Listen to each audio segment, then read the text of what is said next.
Walang trace. Sa trace, sa trace, ano ka sa kaya lang pagka nililipat na lang sa papel.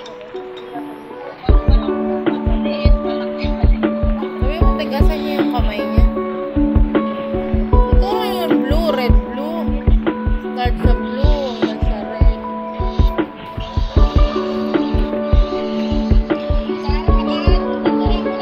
Nilupi yung panagsulat.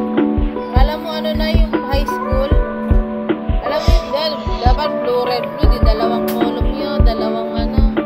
Ang ginagawa niya, doon lang sa pinakaisa. Tapos nililitan niya yung sulat niya. Paano ka high school na? O ay, katamad eh. Katamad eh, ang laki. Katamad daw. Pero okay naman yung sulat niya.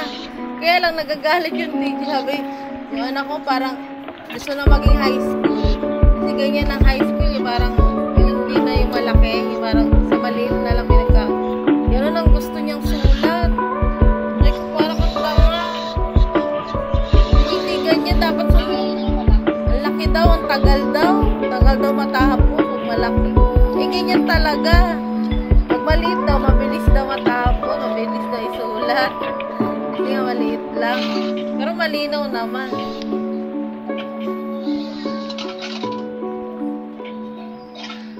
Saka hindi nagsusulat sa likod. Harap ng harap. Sabi ko, ano ka? Parang kang tanga. Harap? Harap ng harap lang. Walang likod. Eh, pangit daw. Nabubutas. Ayaw niya na nga. Baka matingin sa ay magsulat. Hindi nga eh. Ewan ko lang. Pangit daw kasi gulo-gulo daw. May mga nakasulat na daw. Parang magulo. Parang naguguluhan siya. Kaya pinapagalitan siya ng teacher. Magsulat ka ng ano, pang kinder. Yung parang pang blue, red, blue daw. Daw yung gano'n. Ano grade na ba siya? Grade 3 na. Bilis.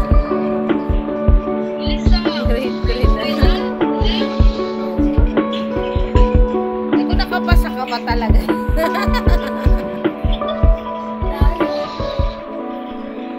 Na ano lang naman siya, kaya yun nga lang medyo mabagal magbasa. Pero ngayon nakakabasa na siya. Silang dalawa ni Naya, pinagkukumpetensya ko eh. O ikaw nga, hindi mo alam, daig ka pa.